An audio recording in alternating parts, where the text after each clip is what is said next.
Oh, hello, Philly. This is me with Comfortable. I don't know why I did that. Hello, Philly. This is me with Comfortable. And today, I'm doing my first top 10. My top 10 favorite mics. There it is. My top 10 favorite Batman villains. Hello, it is me, Batman. Okay, I'm gonna stop. That wasn't funny. But today I'm doing my top 10 favorite Batman films. As you guys know, Batman is my favorite superhero. So today we're gonna take you to 10 of his rogues gallery and see which one of them are my favorite. Now, some of them didn't make it. The reason why, because I didn't like them that much, or because I felt there was cooler people. Now, this is just my opinion. It doesn't mean I don't like them. Okay? Now, most people on here, I actually really do like. The people I didn't put in the honorable mentions, I still like them. It doesn't mean I hate them, or I think they're bad villains or heroes. Well, some of them are heroes and villains. I'll get to that later, because some of them switch around and stuff. It's comics. Comics are weird. But I know this is a video, and this is probably quickly made, and I'm proud of myself. So then, let's get into my top 10 favorite Batman. Okay, I'm gonna stop that. That wasn't funny. That probably wasn't funny. I'm sorry. But let's get into the review. Now then, let's get to my honorable mentions. Mr. Bloom, Bane, Deadshot, Penguin, Poison Ivy, Mad Hatter, Harley Quinn, Clayface, and Catwoman. Now the reason I didn't have some of these characters is because some of them are mostly obscure, or some of them I really didn't see being villains, like such as Catwoman. She is a really good villain, but she switched side to side, so I really didn't mind adding her. Plus, some of these characters I really didn't like as villains. I'm not saying all of them are bad, because some of these actually had really good episodes.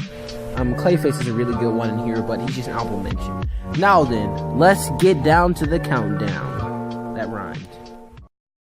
Number 10.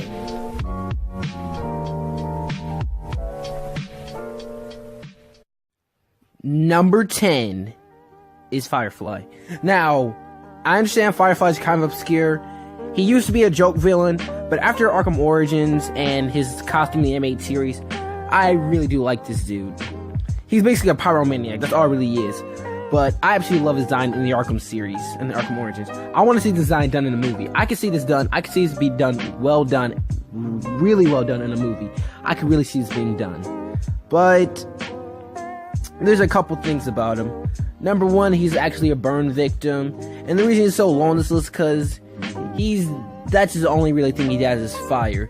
He did have a design in Batman animated series would look kind of stupid, but this is my only really design I like about him. Now then, let's get to number 9. Number 9.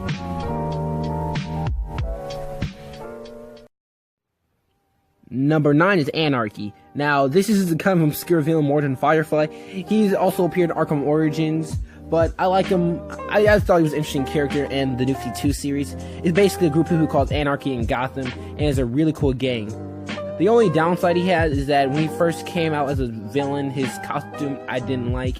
In the Arkham Origins game, he's actually just an edgy teenager who starting chaos. He did appear on Beware the Batman, which I hate that design for Anarchy, but I still really like him in New 52, and I like the design. It's just like a cult, basically. Now, still, I think he's a really, really well done character. I could also see him being done in a Batman movie. I just want to see this. I especially want to see this dude done really well. I could see him being done maybe like in a Batman movie, R-rated. I could really see this be done. Now then, let's get to number 8. Number 8.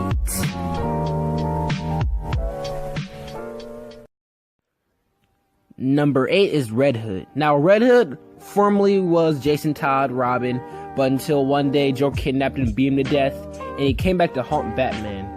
Now, the reason why I really like Red Hood is because he's so close to Batman's origins. Like, he knows Batman's birth personally, he knows weaknesses, he knows everything about him, basically. And to see a dead ally come back from the grave and attack you is terrifying to Batman. Not only did he know most of Batman's combat skills and weaknesses, but he uses guns and if he's forced to kill, he will do it. Now, Batman has a certain thing about killing, but Red Hood, he has no problem doing it and cleaning up the streets of Gotham. Now, later, he wasn't a villain anymore. He now part of the Bat family and wasn't a villain for a while, but when he first came back to life, he was a villain and was mad at Batman. Now, this picture is from Batman Under the Red Hood, which is a really, really good anime movie. I highly suggest that you need to watch it, because this is the reason why I really like Red Hood. I really, really enjoyed him in that movie. Please, if you have any time, watch that movie, because it was really, really good. Now then, let's get to the next character, number 7. Number 7. Number 7 is Rasul Ghul. Now, the thing about Rasul Ghul is that he tempts Batman to join the dark side, or knows a lot about Batman. Now, he's sort of an anti-hero, more of a villain and a friend to Batman. He tempts Batman with his daughter and the pit of youth, basically. Is that what you call it? Basically, Rasul Ghul is like over 1 million years old, and this thing called the Lazarus Pit, where it makes you live for a while. But the more you go into it, you become more and more crazier. And Rasul Ghul has used it so much that he's become basically insane. But he's still smart. Like, his plans, they could actually help with the world, but it's also going to be a mass genocide. So that's why most of the time Batman doesn't really help him. But he is known to help Batman with stuff, and he's a pretty nice guy. But he's really good at combat training, and probably could take down Batman in hand-to-hand combat, and is a very, very smart person. He knows Batman's identity, but will never reveal it. That's the thing about it. And he's also the grandfather to Damian Wayne, which is the current Robin. Hope you realize that. And is also the dad of Talia al Ghul, which is the mother of Damian Wayne. So, you know, Batman and Talia al Ghul got it on and had Damian Wayne. And still, Batman isn't really happy with his father-in-law. They still fight a little, but, you know, things happen. It's just family. Now then, let's get to the next character on number 6. Number 6. Now then, number 6 is kind of confusing. It's more of a gang, but also more of a type of assassins of that gang. Number 7, I might say number 6. Number 6 is the Court of Owls. The Court of Owls is a secret society that is made of rich people. Not part of Bruce Wayne's not related to it, but of really rich people in Gotham who assassinate other people and try to make Gotham a better place. A better place, I know.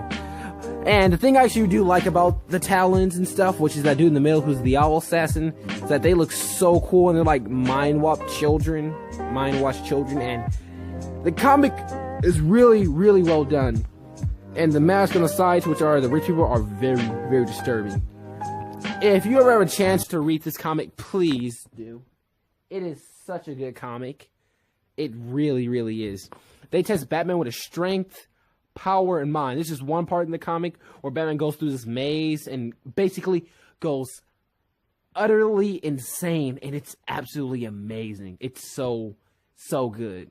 Now then, let's get to the next character. Number 5. Number 5 is Scarecrow. The thing I like about Scarecrow is that once you get that fear toxin, your worst fears can come into your mind. Now, he's not the strongest. He's not good at hand-to-hand combat, but maybe he could do his best. He's just a doctor that's really, really smart and can make you go insane. Now, the thing I like about him is that his new design is absolutely terrifying. He looks like a scarecrow. Now, his old design, I still really did like it.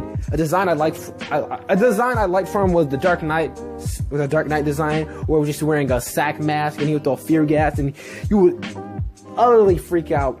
I actually really did like that design for Scarecrow. He's just like a businessman, but once he gets that little thing on that throws fear toxin at you, you lose it. And I absolutely love this dude. It works on a whole bunch of people. And once you get that little thing of fear toxin, you go to hell, basically. You begin to lose it. And It's absolutely amazing. I love this. I love how he looks at Arkham Knight. Now, Arkham Knight wasn't the best game, but I love his design in the game. It looks absolutely amazing. Now then, let's get to number 4.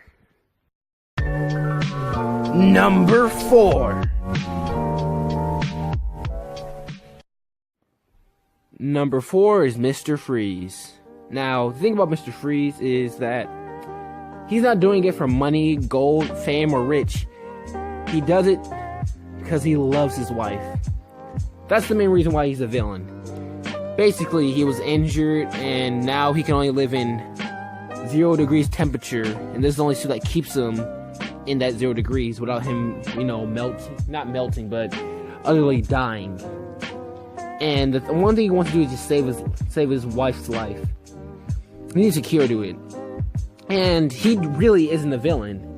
He does bad things to save the person he loves. And he's one of the most sympathetic villains.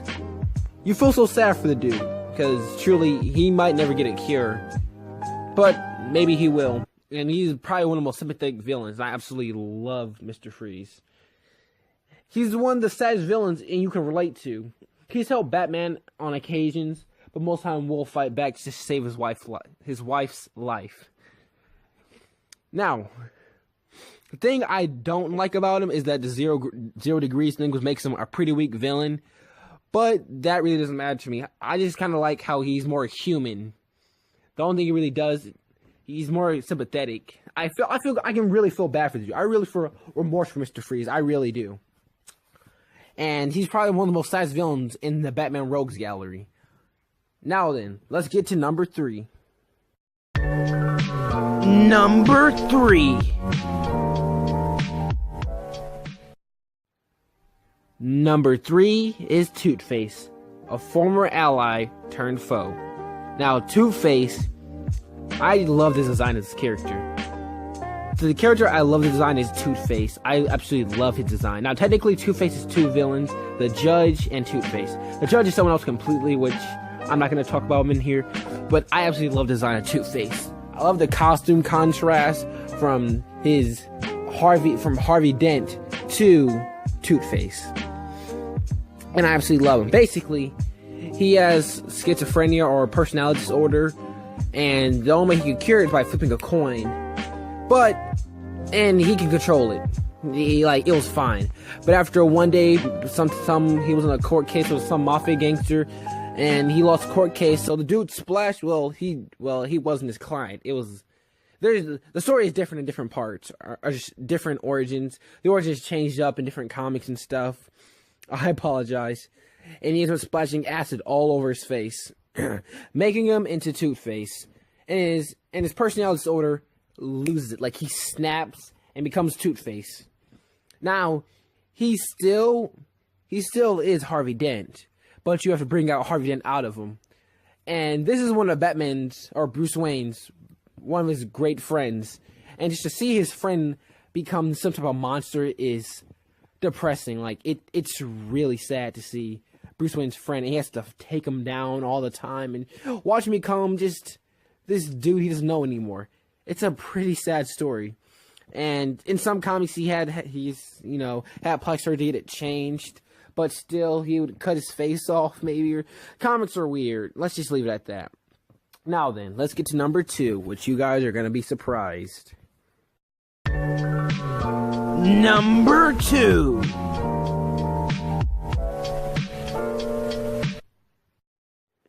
Now then, number 2 is Joker.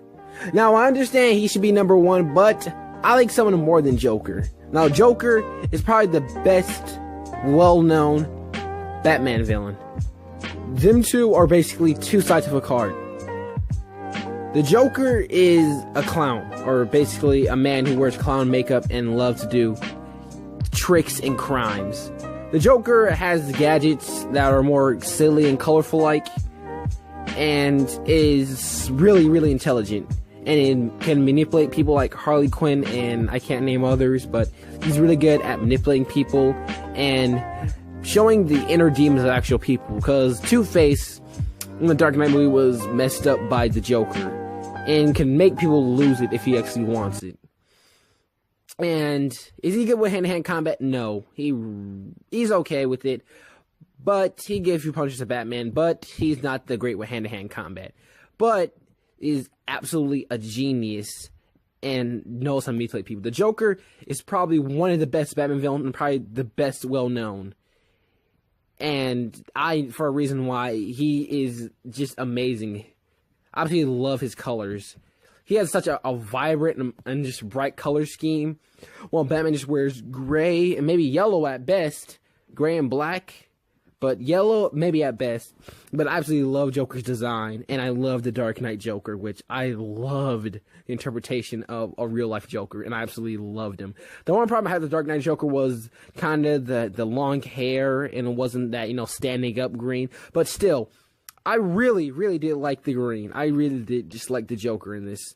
I still thought his hair was alright, but I had a little problem with it. It was dyed. But this is more real-life Dark Knight. More real-life Batman story, or the Dark Knight, whatever you call him. Now then, let's get to number 1. And finally, number 1. And number 1 is Deadshot. Now, Deadshot is so cool. After fighting Batman in after fighting Deathstroke in Arkham Origins, hand-to-hand combat with the pole and gun and dodging all his attacks, I knew this was my favorite. This was my favorite Batman villain. Deathstroke is an assassin, and is such a cool dude. He is the best, in my opinion, one of the best, maybe even the greatest Batman villain. Basically, anything Batman has, he can equal out. Hand-to-hand combat, check. Smartest Batman, check. Killing, yeah, he doesn't. That's the thing about Batman. He doesn't kill, but Deathstroke, he has no problem doing it. He's a contract assassin. Now, he's part of the Suicide Squad, and I understand that, Deadshot was in the movie. Now, that's the kind of disappointment I had with Suicide Squad. I wanted to see Deathstroke more than Deadshot.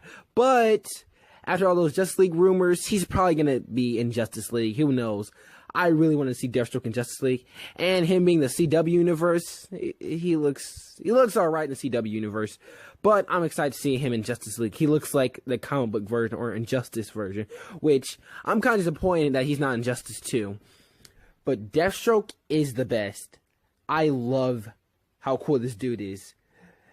Deathstroke is pretty old, but he can still whoop Batman and probably most of his rogues gallery. This dude is such a cool dude. Like, I absolutely love Deathstroke as a character. I want to see way more of him in movies. I really do. If he gets his own solo movie, I have no problem with that. Please, DC, if you're listening, give Deathstroke a solo movie. I want to see that happen. If it happens, thank you. Thank you, thank you, thank you, thank you. Just thank you. So, this is number 1. Now, I understand that Joker should have been number 1, but this is my opinion, and I hope you realize that all this video was my opinion. Now then, if you felt Joker should have been number 1, put in the comments below why you think why, and I hope you guys enjoy it. And I loved making this video. This video was made probably on a very quick schedule, but I hope you guys enjoy it. Like, comment, subscribe, and as always, I will see you guys in the next video. Bye-bye.